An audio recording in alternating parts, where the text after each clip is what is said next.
these arguments are pathetic. I think that's kind of a good sign.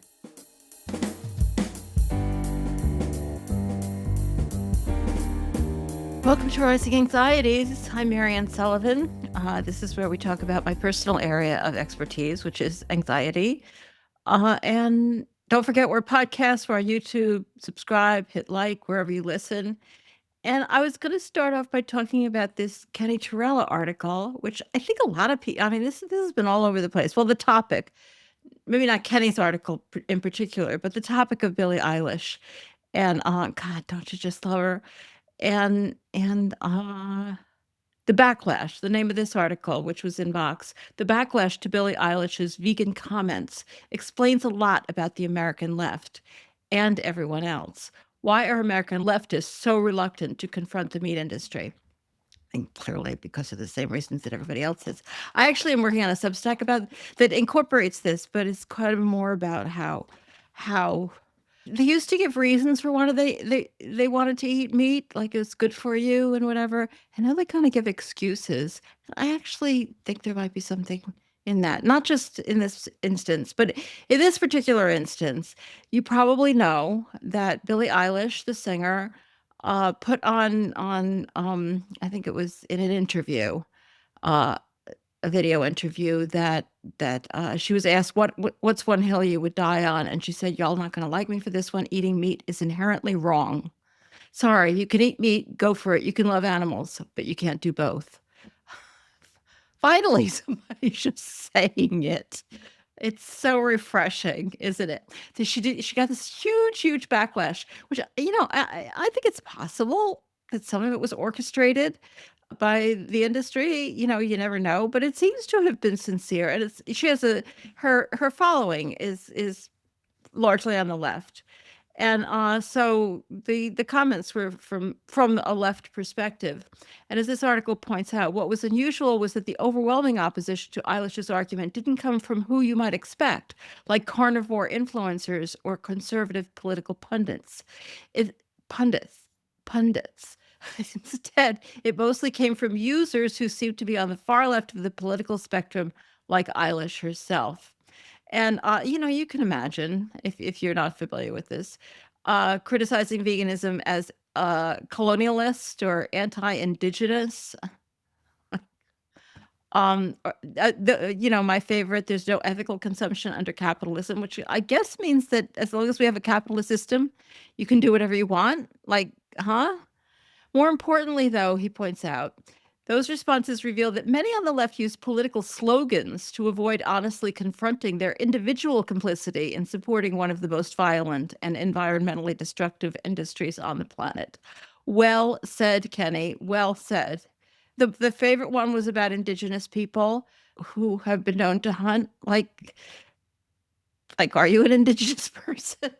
Are you hunting? Are you buying factory farm? Like, do indigenous people enjoy being used as an excuse for people's bad behavior? I don't know. I really doubt it. A lot about farm workers. Apparently it's vegans' fault that farm workers in plant-based industries like fruits and vegetables mostly, that's the most intensive labor area, are treated horribly. They are treated horribly. I think we should all do something about it. I'm not sure that eating meat is the solution there. It seems like an odd one. Privilege, right?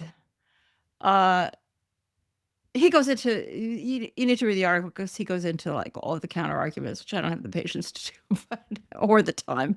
But I actually think, the thing I'm trying to write about, this is part of it, but not totally, is that I do think, as I said, that the opposition is more giving excuses for why they eat meat than giving explanations. It used to be like, well, it's good for you. And, and there's still a lot of that out there. But in these particular instances, they seem to have gone past. These arguments are pathetic. I think that's kind of a good sign. Am I being, me, I'm known for being overly optimistic. Just kidding. All right, from What Poultry. Use of the phrase, quote, city folk doesn't endear the ag industry. This article is hilarious. It's by Roy Graber. Our words matter. You shouldn't use words that signal disinterest in making a connection. And it's referring to the fact that a lot of people in the industry, it was based on this talk that this woman gave at some animal ag conference. And she said, like, maybe people in the meat industry should be a little bit more careful about what they call their customers. As the general population becomes less familiar with and less trusting of agriculture, your words matter. And city folk is one that she pointed out was, maybe you shouldn't be implying that people in cities are complete idiots and don't know anything when you were the ones who were deceiving everybody. One day she posted on X asking the Agriculture Committee to consider stopping use of the term city folk. And she got like this whole program today is about social media storms because she got surprising reactions. Quote, with social media users saying demeaning things about city folk, often mixed with profanities. Yeah, welcome to the meat industry, folks, and its supporters. That tracks. That tracks. All right. Our favorite, Hannah Thompson Weeman, has written an article for a reading place called Wolves in Farmers' Clothing. This one is actually good. I should have put this one for, well, no, those were good too. This is a real concern. And, this is really indicative. She's worried about the fact that the animal protection folks have actually formed some alliances with certain farmers, you know, um, sometimes called small farmers, but as she points out accurately, size really isn't the issue, but farmers using, less inhumane practices or whatever. And, sometimes it drives us all crazy when we see animal protection organizations doing that, but apparently it drives Hannah crazy too, and that's got to be a good thing. She starts out by saying, if you spent any time watching the policy and advocacy landscape lately, you've likely noticed a growing trend. Organizations presenting themselves as champions of farmers and ranchers while advancing agendas that tell a very different story. And the image that she wants to convey is that animal agriculture is of one opinion on everything. The opinion of the big folks is the opinion of everybody, that they are all together, and if they're saying something different, there's something corrupt going on.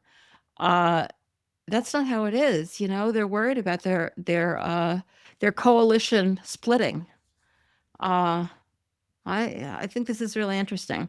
Some of these organizations have limited or unclear ties to actual livestock producers, yet they are actively working to influence policy decisions that directly impact animal agriculture.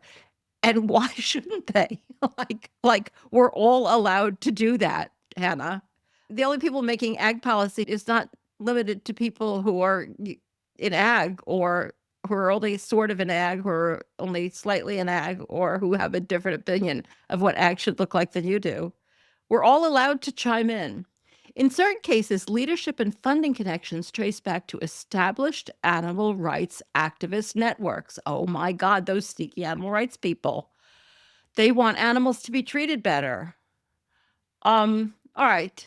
She points out that legislators may assume they are hearing from the broader farming community. Yeah, legislators are really uneducated on who has the money.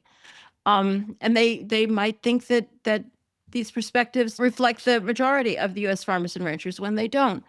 Um, yeah, or maybe they just agree with them and they don't think that the majority of U.S. farmers and ranchers are really the best people to be taking advice from. Maybe it's just a possibility. But here's the reality. Big does not mean bad.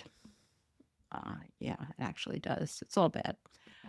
Increasingly common anti-corporate framing deserves a second look. She doesn't want them going after the big guys, clearly. And the bottom line is this, she says, it's imperative that we look beyond the facades of these groups present to understand. Sorry, it's imperative that we look beyond the facades these groups present to understand their true intent. The second look at who is speaking, who they represent, and what they are ultimately advocating for can have real implications for policy decisions that shape the future of our food system. I love the idea that there are cracks within, I mean, there always have been, but that they are big enough and troubling enough and loud enough that that Hannah's getting upset about it. Yeah, that's only good news. All right. This is interesting. Really interesting. This is from Drovers. DOJ USDA ramp up antitrust investigation into Big Four beef packers. I have 2 antitrust articles this week, and the federal government is going after some folks in agriculture. And I'm like, what? That just surprised me. Of course, listen to this, to the Big Four beef packers. They're going after the slaughterhouses and, the meat packers. But, they're basically the slaughterhouses, and then they pack up the meat, the dead bodies. Uh, and as the federal government settles with AgriStats over data sharing, so there was already that antitrust action. Acting Attorney General Todd Blanche and Secretary Brooke Rollins launch a high-stakes investigation into beef market concentration and potential price fixing. So clearly, some sides are being taken within beef, and clearly, the Trump administration is on the side of the ranchers. And ranchers. Today, we're here to talk about our progress here at the Justice Department to hold meat packers accountable, Todd said. Federal officials allege price fixing and collusion may have contributed to higher meat prices for consumers, while also limiting competition within the cattle industry. I mean, they're looking for somebody to blame for the price of beef, which I guess people are really upset about. I keep hearing it's really expensive, but people are still buying it. Like, people are idiots. All right. Todd goes on to say, in the beef industry, the Big Four processors control over 85% of the beef processing market. 2 of the Big Four are primarily foreign owned. And this should be interesting. I'm not sure it'll work out in any way that's good for any of us or for animals, but it's interesting that there's this feud going on. We're saying that if you I love this part. They're setting up a whistleblower campaign for people. I don't know what kind of inside information, but they presumably think that people in the industry have inside information. And they know that people who work in this industry are not just going to come forward for the good of the world. So they're paying them. We're saying if you come forward and if your information results in a finding, in a conviction, and the amount of money is over $1 million, which in this industry is not a very high bar, then you stand to recover up to 30%. That is pretty sweet.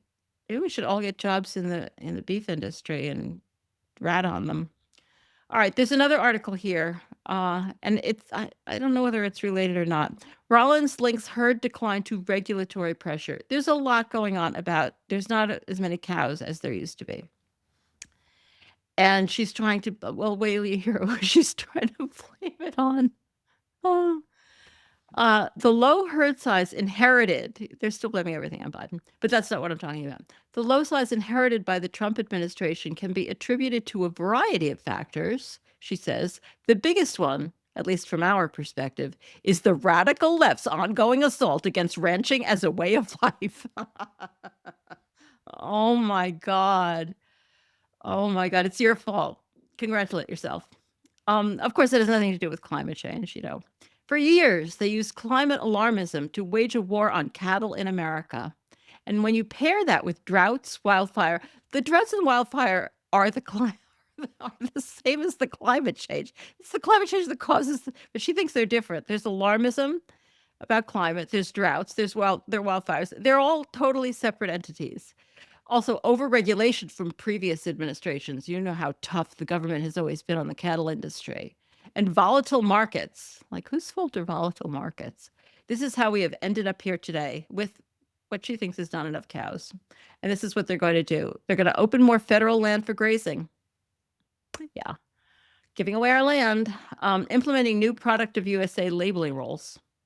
I'm not sure I have a position on that. Maybe I do. I just don't know what it is. Supporting small processors through a grading pilot program. And updating dietary guidelines to emphasize the role of meat in the American diet. Not because it's good for you, but because we want to support, I mean, I'm saying this, not she is, because we want to support cattle ranchers. These people are scum. They really are. All right. Chickens. U.S. egg producers face antitrust suit amid HPAI. That's,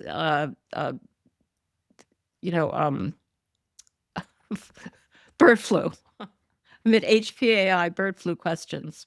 The DOJ is preparing a civil antitrust case against multiple large egg producers. This is about the producers. The last one was just about slaughterhouses, but this is actually about the producers.